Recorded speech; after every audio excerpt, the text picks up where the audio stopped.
देश में क्या मना रहे हैं आज? गांधी जयंती। गांधी जयंती मनाते क्यों है और इसके पीछे कारण क्या है, इस पर डिस्कस करने के लिए थोड़ा बहुत मुद्दे चाहिए हमें कि गांधी जयंती क्यों मनाते हैं।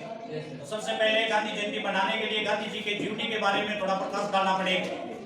गांधी जी का पूरा नाम था मोहनदास करमचंद गांधी और जिनका जन्म होता है 2 अक्टूबर 1869 ईस्वी और जहां पर जन्म होता है उस क्षेत्र का नाम था काठियावाड़।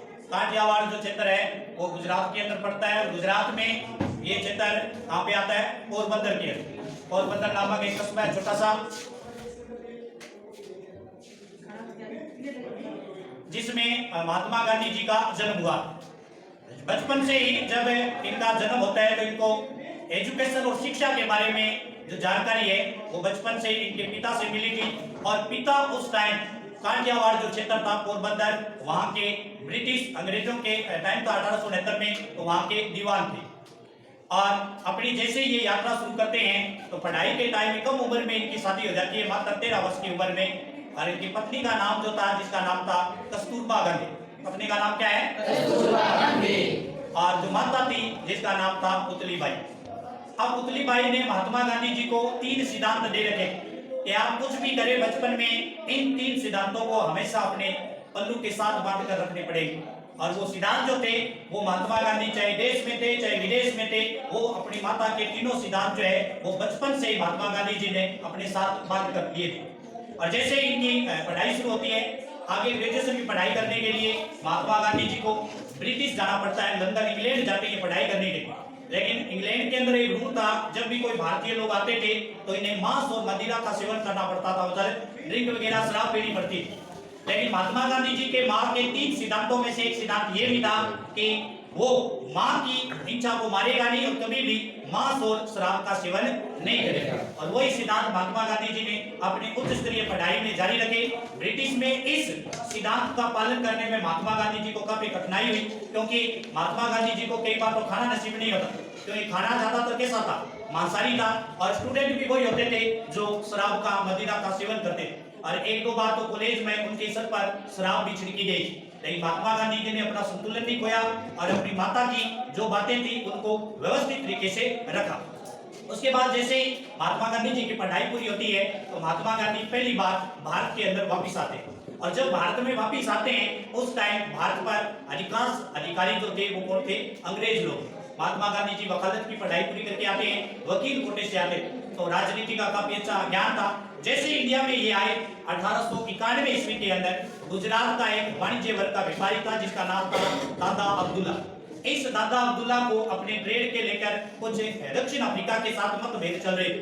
अब ये जो केस है आते ही महात्मा गांधी जी को मिल गया, इसलिए महात्मा गांधी जी को दादा अब्दुल्ला फार्म जो केस है उसको हैंडल करने के लिए गुजरात जाना पड़ा, सॉरी दक्षिण अफ्रीका जाना पड़ा गुजरात से। 1891 में पहली बार महात्मा गांधी जो है दक्षिण अफ्रीका जाने के लिए रवाना हुए, लेकिन पहले एक नियम था गोरे और कालों का भेद। भारतीय जो लोग थे वो काले माने जाते थे, कलर से गोरे क्यों नहीं हो, लेकिन नीति में वो काले थे। और अंग्रेज लोग क्या थे? गोरे। तो रेलगाड़ी या ट्रेन में बैठने का अधिकारी वही व्यक्ति होते थे जो गोरे होते थे, मतलब ब्रिटिश लोग। महात्मा गांधी ने द्वितीय श्रेणी का टिकट प्राप्त कर लिया, टिकट तो मिल गया, टिकट खिड़की से लेके महात्मा गांधी जी को द्वितीय श्रेणी डब्बे में बैठने नहीं दिया। रंग भेद नीति के कारण महात्मा गांधी जी को ट्रेन से नीचे उतार दिया गया द्वितीय श्रेणी।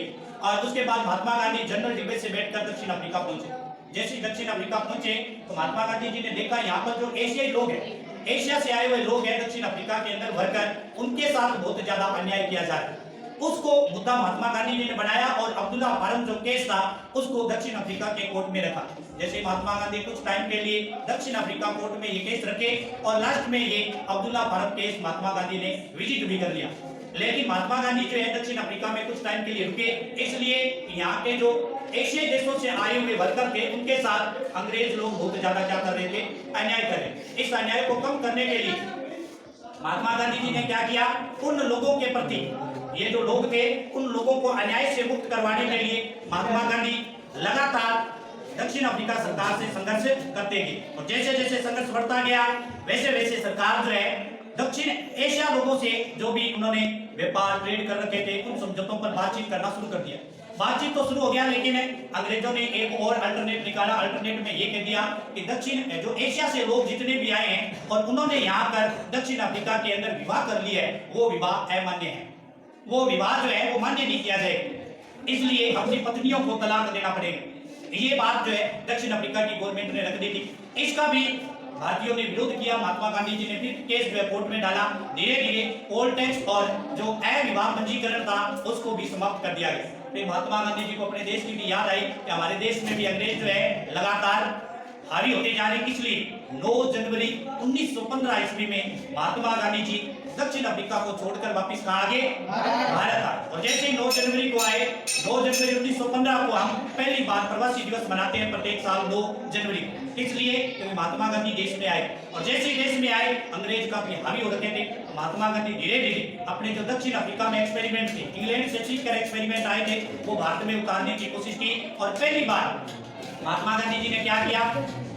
चंपारण सत्याग्रह। महात्मा गांधी जी का पहला सत्याग्रह था, चंपारण बिहार में पड़ता है। वहां के जो किसान लोग थे वो नील की खेती करते थे। अंग्रेज लोगों ने एक व्यापार कर रखा था कि आप नील की खेती कीजिए और जितना भी नील होगा वो अंग्रेज लोग आपसे खरीदेंगे। लेकिन अंग्रेज धीरे धीरे दूसरे नील की तुलना में जो दूसरे रेशे थे, कृत्रिम रेशे थे, उनको खरीदना शुरू कर दिया और नील की जो खेती थी वो करना क्या कर दिया? बंद। इसलिए चंपारण के लोग जो है महात्मा गांधी जी के पास पहुंचे। महात्मा गांधी जी ने उन्हें भी आश्वासन दिया था कि आपका भी जो कारोबार है उसको देखा जाए। फिर महात्मा गांधी जी जो है चंपारण पहुंचते हैं। एक नाम आता है 12th में आपके इंग्लिश में एक चैप्टर भी आएगा राजकुमार शुक्ला के नाम से।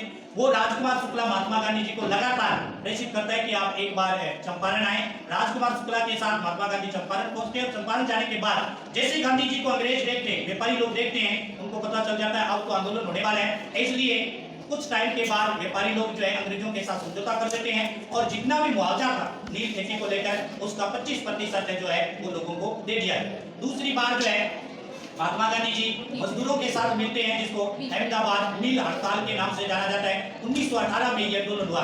तीसरा आंदोलन जो महात्मा गांधी जी का खेड़ा में होता है गुजरात के अंदर, ये भी 1918 में होता है। 1919 से पहले सिडनी नाम का एक व्यक्ति था, रोलेट सिडनी, उसने एक एक्ट लेके आया 1919 में। उस एक्ट में ये बात रखी गई कि अगर कोई भी भारतीय व्यक्ति है और उस पर शक है कि वो अंग्रेजों को नुकसान पहुंचा सकता है, उसको जेल में बंद कर दो। ये सिडनी जो है वो एक एक्ट लेके आया था, रोलेट सिडनी, 1919 में। जैसे ही कुछ भारतीयों को बंद किया, इसलिए महात्मा गांधी जी ने 1919 के इस नियम को क्या मान लिया?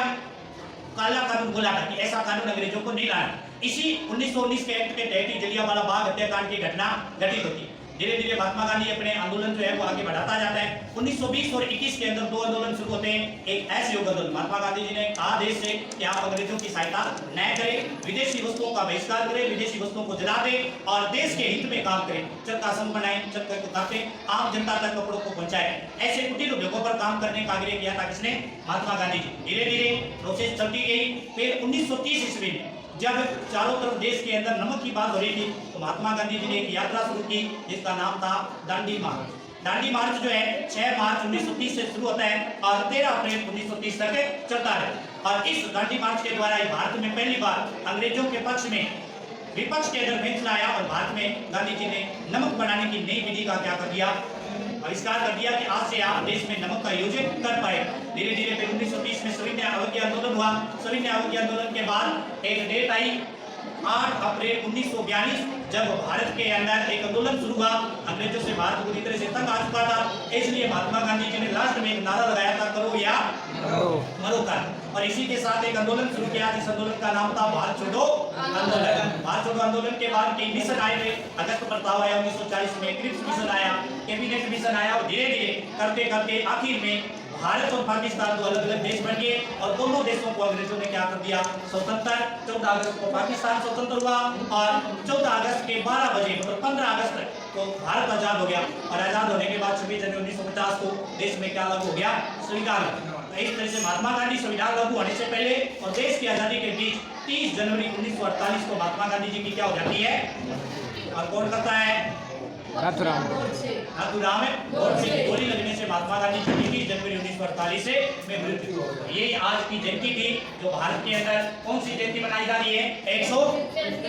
पूरे देश में आज क्या मना रहे हैं? गांधी जयंती। गांधी जयंती कब मनाते हैं? 2 अक्टूबर। और पूरे विश्व में क्या मना रहे हैं? अंतर्राष्ट्रीय अहिंसा दिवस। गांधी के पूरे जीवनी में सबसे बड़ा जो सिद्धांत था वो कौन सा था? महात्मा गांधी जी सबसे बड़े जिस मुद्दे पर काम करते थे वो मुद्दा एक ही था जिसका नाम था अहिंसा दिवस। अहिंसा मतलब ऐसा काम किया जाए जिसके अंदर वायलेंस कम से कम हो।